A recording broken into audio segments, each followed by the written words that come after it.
amazing work done by SOC camera operators in the year 2018. I'm Jason Aaron. It is NAB 2019. We are here. It's about 90 degrees out there, but it's heating up in here. I'm here with George Billinger, Board of Governors President SOC, Eric Fletcher, Technical Chair, Board of Governors, SOC. Guys, first of all, welcome. Thanks for having us. Thank you, Jason, for having us. Pleasure to be here. And welcome everybody at home to NAB 2019. Yeah, and George we are broadcasting live on the YouTube's, on the SOC's YouTube page. George, I just want to jump right in to your career a little bit. You worked with Janusz Kaminski, Steven Spielberg. I have a list of movies on this card here. Yeah, others, yes, well. Thank Lincoln, you. Terminal, Munich, Call of the Wild. What have you been doing lately? What's the journey been like for you? Well, we finished the end of last year, Call of the Wild, with Janusz Kaminski over at Fox, so looking forward to that with a lot of visual effects are going to be incorporated into the movie, so it was very challenging. But it was kind of a throwback to how you did things in Hollywood before, where all the sets were built practically and we did everything kind of first generation, so it was really exciting to be a part of. What's the difference between that and today when the movie's shot on a green screen? I mean, how do you adapt as an operator to sort of see the vision beyond what's right in front of you? Yeah, we had both elements, and you're incorporating that into foreground and background, but when it's strictly a green screen, you have to kind of think in a different visual language or outside of the box to incorporate, the shot in real time so it fits into what's being happened to the background. And of course, it's a challenge. Understood. And of course, what we saw, the video that we just saw, the 4-minute video, is the work of all the great SOC countless members. People, hundreds and hundreds of people there.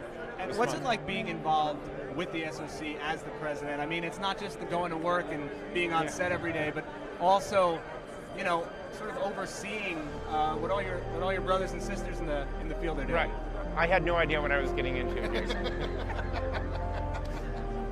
No, but seriously, it's been very rewarding. It's a lot of responsibility there, and I feel like we're putting it in a different place and making it contemporary, and really putting the art form before a lot of people and recognizing that, and it should be acknowledged for what it is, the craft and the technologies that go into becoming an operator and the artistry. So it's been a pleasure to be there for me and to be awarded that opportunity to being responsible to all of our members and incorporating that into hopefully a program and a organization that does a lot for everybody. And Eric, for you, we're here at NAB. My Apple Watch is already blown up. I got more steps in today than I've gotten in the last, month combined. There are hundreds of exhibitors. I think 1,000. Are we in the triple digits? Thousands easily. You're the technical chair. Yep. What does a show like this mean for that role for you? It melts my brain first. I'm here walking around. I'm taking a look at what's new, what the trends are, where things might be in 5 years. I'm also taking a look at stuff that's potential entrance for the technical awards. And, and the reality is I'm also looking for stuff that makes the job of the operator not only more creative, but also makes our task a little easier. Some of these shots that are being figured out, a lot of times they're prevising, and what they can do on a computer might not be able to be physically done in real life, and so we need all sorts of different tools to help us to do that. I know it's early; it's only lunchtime, day one. But what have you seen so far? I saw you playing with a crane downstairs. Yeah, that's the new M7 Evo from Chapman Space Cam. What have you liked? Well, I actually just got off the plane about an hour ago, so that was one of the first places I stopped. But no, I'm interested this year to see how all the gimbals are maturing and what's being offered. I think is going to be really interesting, and all the and all the cranes and all the articulated pieces of equipment that keep coming up for every year that are really phenomenal. But the interesting thing is also at the same time that we're getting into better cranes with better heads and heads that have better software on them that allow you to operate in frame reference mode while you're rolling the camera, so that you don't have to do the mental gymnastics of flipping what's up, what's down on the camera input. there's also simple pieces of equipment like the CamWalk 2000, which is literally a walk with a camera plate on it for low angle shots that you still need to operate. So while we can see all this amazing stuff, there are some new pieces of equipment that just get back to basics. And sometimes that's the easiest piece of gear for us to use, or the piece of gear that gives us the most options. You know, looking at the SOC's sort of role in the world, I mean, you go, I think right below us, there's sort of gimbal land where there's about, 10 gimbal manufacturers all right next to each other. But I don't think a single one of those gimbals operates a camera package heavier than, let's call it 6 pounds. I mean, what's the role in terms of what you guys do in television and film, and those smaller manufacturers catering to the, Sony A7 market? Has it blended in the last couple of years? Are there two worlds out there, or is it really one world? What do you think about that? I think that's a very good question. I think there's a crossover that's happening, and I think as some of that technology matures, it finds its way into the cinema package, per se, or shooting film still, as well as digital. But everything is starting to kind of go to the realm of stabilization, even in the realm of Steadicam, which we both do, and that's finding its way in there and becoming more of a use every day. And I think it continues to go that direction. The Steadicam works for what it is because of its simplicity and its organicness, if you want to use that word, but also the finding stabilization to enhance that and kind of fly-by-wire, if you would, that makes things better for the operator to concentrate on the framing, and then put a little bit behind him, the advent of managing all the other issues that come up with a Steadicam or whatever else the shot requires.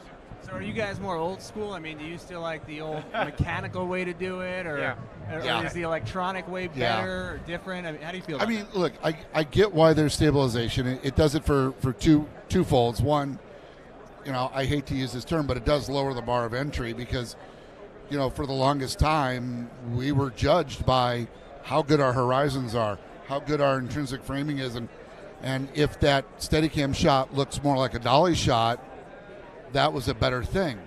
But now you're getting into a mechanically stabilized or an electronically stabilized thing, which changes the flavor of the shot. Now no longer is there an organicness about the shot. There's a pure robotics about the shot.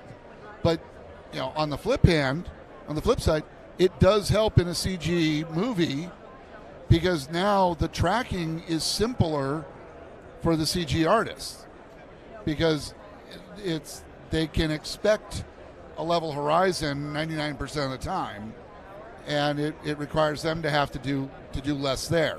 Now, granted, they are doing it in an air-conditioned suite where they're comfortable, and we're sweating trying to make art. Yeah. It doesn't always work. Is the bar of entry lowered? I mean, is that a bad thing, a good thing?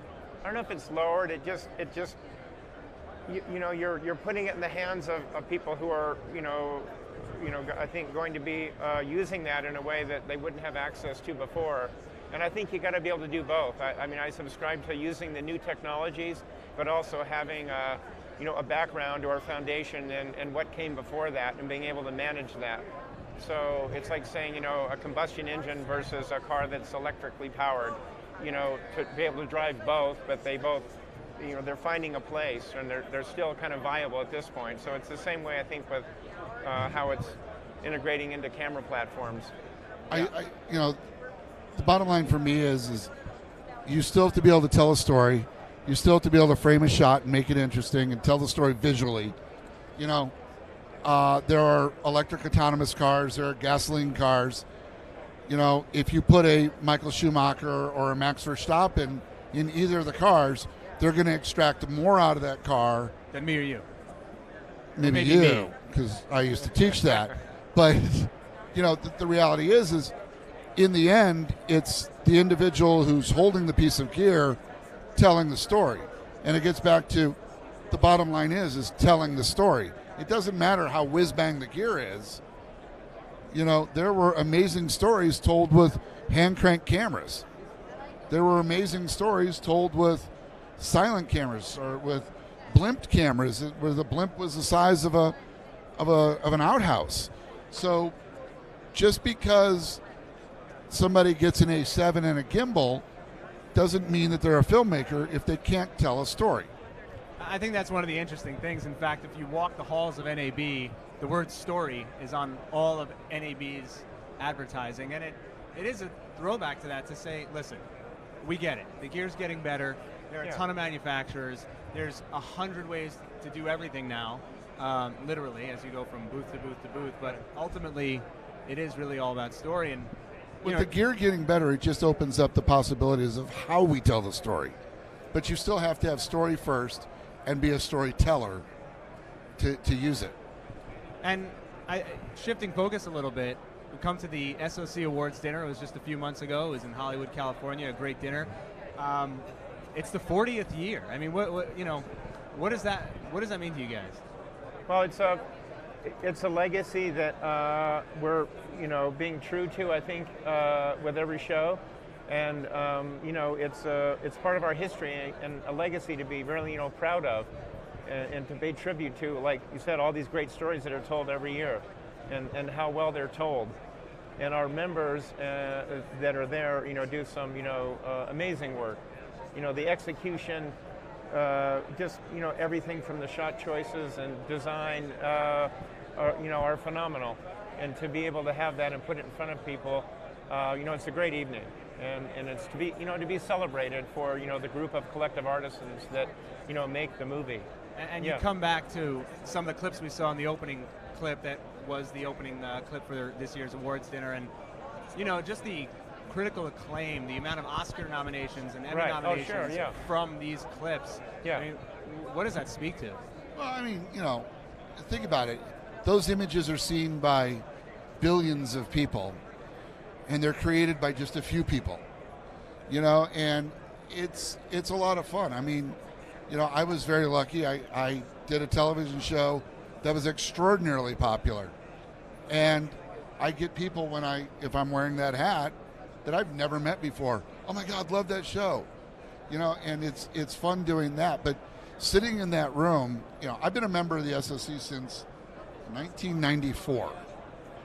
And sitting in that room with the people that I respect as operators, that I think their work is amazing, that when I'm sitting in a theater watching their movie, I text them and the text starts with, "I hate you." And it's like, jealous, because this is amazing. It's a great night where you're surrounded by people that understand what you go through on a daily basis. What does it mean to work with directors like Steven Spielberg for you, that these pieces come out? I mean, these are pieces of cinema history that'll live on forever, and just knowing that you had a part. First of all, I've been very fortunate, and I thank every day that I'm there, and amongst the other directors I've had the opportunities to be with. But it's I learned so much, and that's the takeaway. But to also participate, as a collaborator, and to be given that opportunity and responsibility to have that position, it's to be, sometimes I have to step outside of myself and say, I can't believe I'm here right now. No, I hope I don't, do something bad, and make it all work. But it's a challenge, and it's to be embraced, and it never gets old, and you have to be, or I have you're passionate about what you do, because, it shows in the work. And, you're constantly, refining what you do in your craft, and practice it on that level. I don't think there's, it's nothing better than that. I mean, one of the things is, I don't think a lot of people realize how much a camera operator actually participates in the artistic endeavor. In the terminal, George has shot one of my all-time favorite Steadicam shots. Well, thank you, Eric. You're welcome. And you know what shot I'm talking about. It's his entry in. Thank you. And it was a shot that Steven gave George the direction of, we have to bring him in. And George created this beautiful swirling shot done in low mode on a dolly, and that was his contribution. Now, when Steven wins an award, does he say that? No.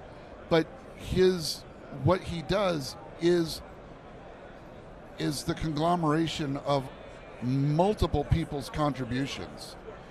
And that's what is the fun part of this industry. And I think like the operator's position, I look at it like, for instance, on that shot, or any notable directors and all of, directors and authors of their work, they write the music and I have the luxury of playing it. So that's what it is. When the piece is well written, you as an artist, playing that or executing that, that's everything. That's why you show up and want to do that. So you have a great piece of music, you're not gonna wreck that. It's gonna be great. I mean, there are so many metaphors you could use. I mean, Yeah. ultimately, you are the last. You're that first line of defense between what's happening on set and capturing it. Sure. Yes. As they say, we get to see it first, along with others now, in real time. But it's amazing. What's Mitch's line? The guardian of the frame line. Is it? Okay. Mitch's line is the guardian of the frame line. Okay. That's very appropriate. Yeah. And, I'll have to use that. Yeah. And there are oftentimes we're asked to give our opinion, or sometimes we'll take a look at something and go, we have 16 pieces of coverage. I can do this, and this all on a Steadicam shot, and it'll save us 3 hours, which is big in television. And then they go, well, show us. And then you show them, and they're like, perfect, that's what we're doing. And, that's my contribution to the day. So filmmaking is a very, very much a team sport. And I just want to, acknowledge and, discuss the fact that, it's the intrinsic relationship you have with the director of photography. That's why we show up, that's how we get there, and to have that relationship, is everything, and to participate, together, with the director of photography, and the operator. But the relationship the operator has to the DP is as important or more so than the director, because, that's why we're there, to, take their vision along with the directors that's, been put together long before I come on with the director of photography and the director, and then we get to interpret that or add something to it or execute what, is required. So I appreciate that part of what we do with those people, and, working with a lot of notable and wonderful directors of photography. What do you think the next big trend is in filmmaking? I mean, how can we not talk about it? We're here at NAB. I mean, what's the next big thing that's going to shift? Well, I mean, I guess there's a number of things. I guess on the technical side, maybe volumetric capture, being able to manipulate the frame and the media at the same time as you're shooting it or after the fact, and the speed at which that's going to happen.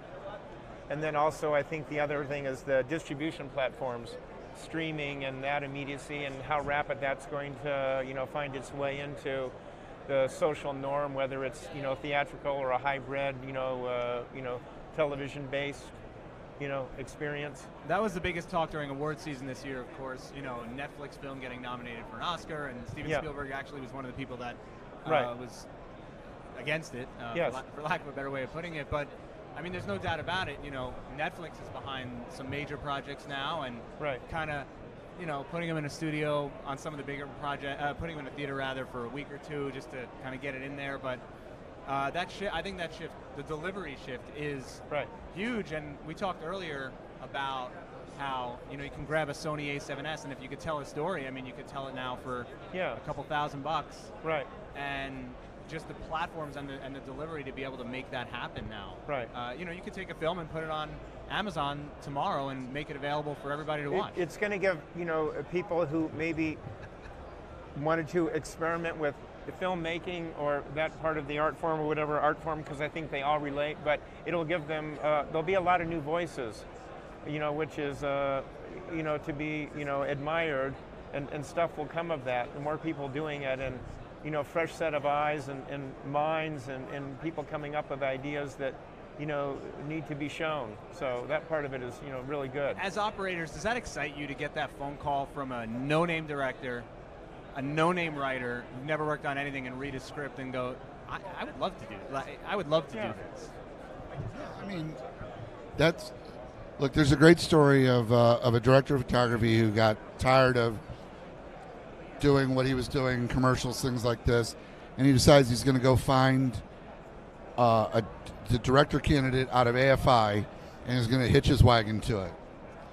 And now that director DP team have done, how many movies has Wes Anderson done? You know, it's Bob Yeoman. And Sure. you know, and they have defined a very specific look and a very specific genre of movies. It has a huge fan base. And that's, you know, Bob had, before that was like, he was kind of losing his passion.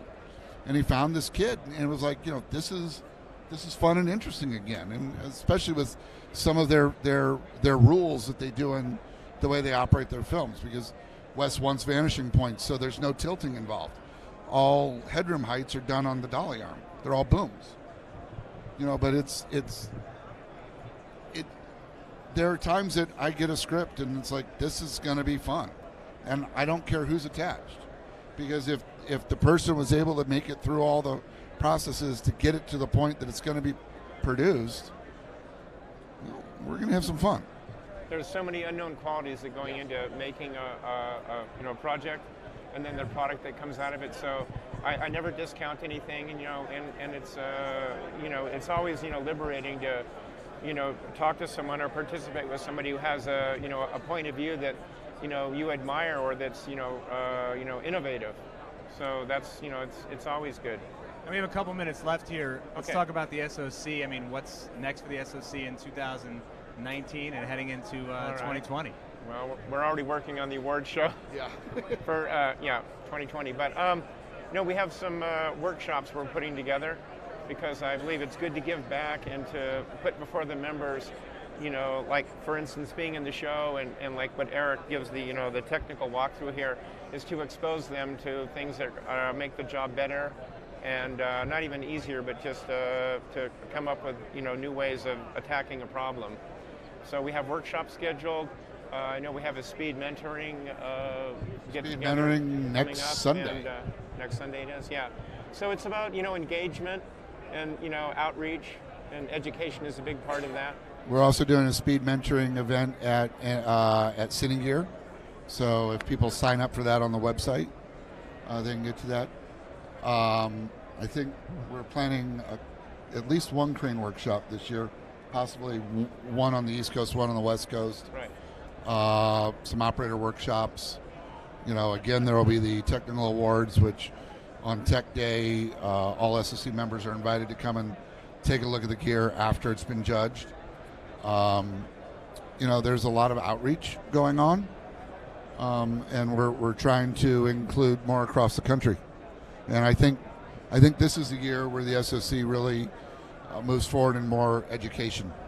We had a really successful membership drive, and we're still actually not on the drive, but we're actively seeking new members of all categories. Yeah, active, well, the associate. drive's open until September. Oh, it is? Yeah. Okay, well, my mistake So there. anybody can September, join and then, become everybody an who's out associate member. there. It's still going, okay, yeah.